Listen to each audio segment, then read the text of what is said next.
Hindi cinema की बहुत सारी आइकॉनिक फिल्म्स हॉलीवुड और बाकी फॉरेन इंडस्ट्रीज से इंस्पायर्ड थी। I think main stream Bollywood में एक टाइम पे स्टोरीज की इतनी शॉर्टेज थी कि डायरेक्टर्स ने हॉलीवुड की फिल्म्स को ही यहाँ पे अडाप्ट करना शुरू कर दिया था। कुछ फिल्म्स तो लिटरली बहुत खराब थी। For example God Tussi Great Ho, जो ब्रूस अलमाइटी से इंस्पायर्ड थी, या फिर संजय दत्त और जॉन अब्राहम स्टारर जिंदा, जो scene to scene Oldboy का रीमेक थी।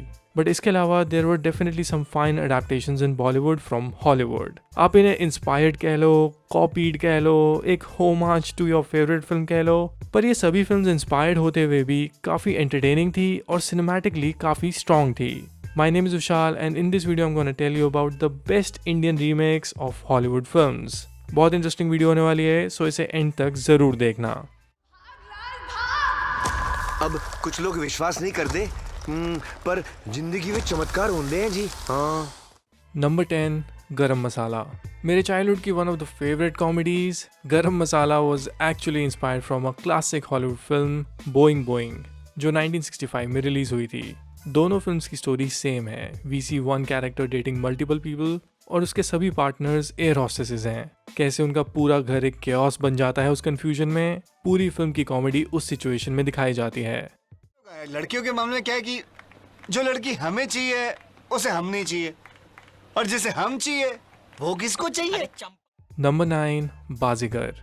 Shahrukh Khan made his mark with Baazigar. Literally anti hero characters को उन्होंने इसी फिल्म से मेन स्ट्रीम किया था। ओरिजिनली बाजीगर अ किस बिफोर डाइंग से इंस्पायर्ड है। लिटरली फिल्म के जो मेन सीन्स हैं वो तो एग्जैक्टली सेम है।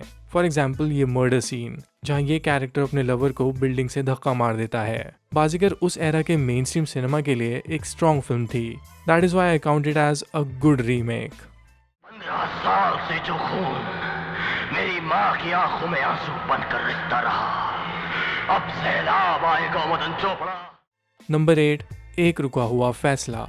राउंड टेबल कॉन्वर्सेशंस इंटरव्यूज में तो बहुत पॉपुलर हैं, बट हिंदी सिनेमा में राउंड टेबल सिनेमा का कॉन्सेप्ट थोड़ा कम है। Ek Ruka Hua Faisla was release in 1986 and it was inspired from the 1957 masterpiece 12 angry man.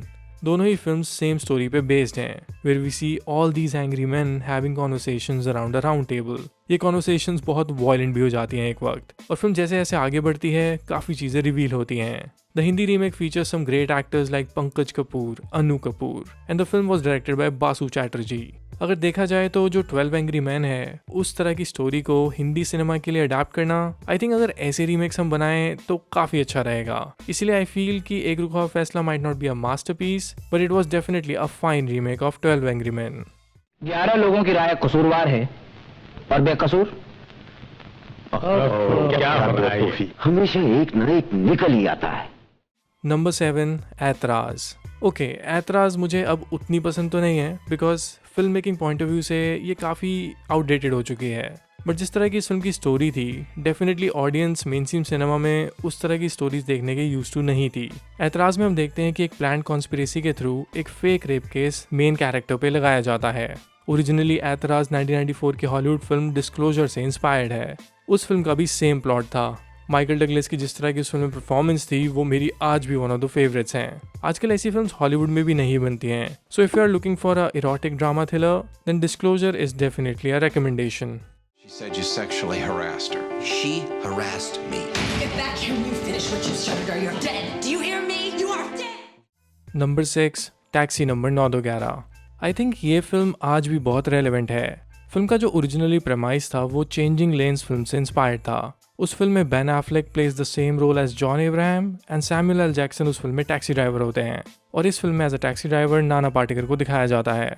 Film की जो स्टोरी है वो यहाँ से ही शुरू होती है कि एक टैक्सी राइड की वजह से दो मेन कैरेक्टर्स की लाइफ कैसे चेंज हो जाती है। अगर आपने चेंजिंग लेन्स देखी है तो आप जानते ही होंगे कि टैक्सी नंबर 911 का जो स्टार्टिंग का पूरा जो एक मेन कॉन्फ्लिक्ट है वो वहाँ से ही लिया गया है। वैसे तो मैं इस फिल्म को एक फुल फ्लेज रीमेक नहीं कहूँगा, क्योंकि बाद में जो भी फिल्म की स्टोरी लाइन है वो ओरिजिनल है, बट एक हॉलीवुड के नैरेटिव को इस फिल्म में बहुत अच्छे से अडेप्ट किया गया था। शिवाजी के पास 1 हॉर्स का पावर था और उनका घोड़ा हवा के साथ बात करता था।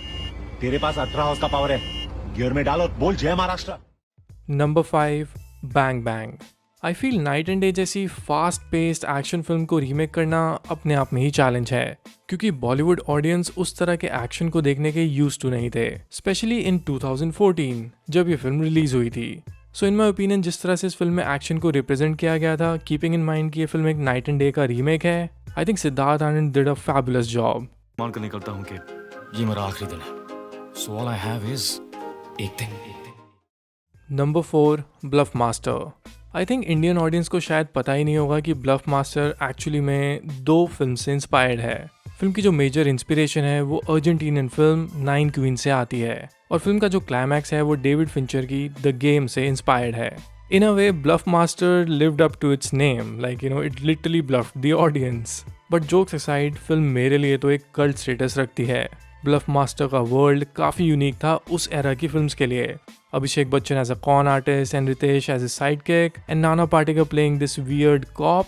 सिनेमैटिकली काफ़ी यूनिक फिल्म थी ये, और बहुत स्टाइलिश भी। अगर आपने ब्लफ मास्टर देखी और अगर आपको अच्छे से फिल्म याद है तो मुझे इस फिल्म को देखने का एक एक्सपीरियंस जरूर शेयर करना कि आपको ये फिल्म कैसी लगी थी। तुम्हारे 5 करोड़ लेके आए, उसे जाने दो।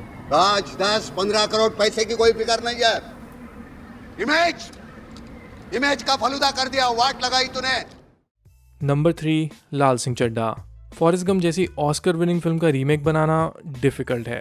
एक तो वो फिल्म यूएस पॉलिटिकल हिस्ट्री को एज अ बैकड्रॉप यूज करती है, सो इंडिया में पॉलिटिकल बैकड्रॉप को यूज करना कंट्रोवर्सी से कम नहीं है। लाल सिंह चड्ढा ने हर एस्पेक्ट में बहुत अच्छे से स्टोरी को री इन्वेंट किया था। आई डोंट से कि फॉरेस्ट गम को ये फिल्म टक्कर देती है या फिर आमिर की कोई परफॉर्मेंस टॉम हैंक्स से बेटर है, नहीं, but as a remake it was a good one. क्योंकि फॉरेस्ट गम की स्टोरी को रीमेक करना आसान बात नहीं है। ये ऐसी फिल्म थी ही नहीं जिसको कॉपी पेस्ट करके इंडिया में बनाया जा सकता था। So as a film Laal Singh Chaddha is a purely Indian adaptation. I still feel कि फिल्म को वो अप्रिसिएशन ही नहीं मिलती है जो वो डिजर्व करती है। मेरी मम्मी कहती थी कि जिंदगी गोलगप्पे जैसी होती है, पेट पले ही पर जावे, मन नहीं पड़ता।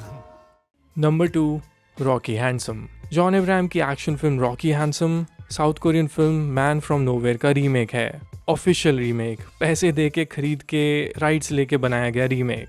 निशिकांत कामत ने जिस तरह से इस फिल्म को अडेप्ट किया था, इस definitely shows you his strength as a film maker. जो मैन फ्रॉम नोवेयर के बेस्ट एक्शन सीन्स हैं वो रॉकी हैंडसम में भी बहुत परफेक्टली कोरियोग्राफ किए जाते हैं। फिल्म देखते हुए आपको समझ आता है कि आप एक बहुत ही सुपीरियर लेवल की एक्शन फिल्म देख रहे हो। इसलिए रॉकी हैंडसम मेरे ओपिनियन में तो एक बहुत ही अच्छा रीमेक था। तुम सिर्फ इस केस के बारे में जानते हो, कबीर के बारे में नहीं। जख्मी शेर का शिकार नहीं करते। Number 1, Kaante. Call me old school but Kaante is one of the finest robbery thrillers of Indian cinema. चाहे वो फिल्म क्विंटन टैरेंटिनो की रिजर्वर डॉग्स का रीमेक है। रिजर्वर डॉग की जो स्टोरी है और कांटे की जो स्टोरी है उसमें बहुत फर्क है। कांटे फोकस करती है Indians living in the US, उनको क्या प्रॉब्लम्स फेस करनी पड़ती है, उन्हें क्या मोटिवेट करता है कि वो बैंक रॉब करें। ये एस्पेक्ट मुझे बहुत अच्छा लगता है कांटे में, बिकॉज जिस तरह से इंडियन डिस्पोरा को यूएस में दिखाया गया है इस फिल्म में, मुझे as a crime thriller based in US ये अडेप्टेशन काफ़ी अच्छी लगी। इसके अलावा इस फिल्म का साउंड ट्रैक वो अपने आप में ही माइंड ब्लोइंग है। लकी अली का सॉन्ग मौत मेरा आज भी फेवरेट ट्रैक है। So overall Kaante was a game changer for Indian cinema. So चाहे आप कांटे को एक इंस्पायर्ड या कॉपीड फिल्म कह लो, but I think Indian cinema की ये उस टाइम की पैथ ब्रेकिंग फिल्म थी। Do let me know in the comments कि आपको कांटे एज अ फिल्म कैसी लगती है। हमें बंद करने का जुर्म यहाँ की पुलिस करती है ना, इसलिए जुर्माना पुलिस ही भरेगी। कैसे? उनका बैंक लूट कर।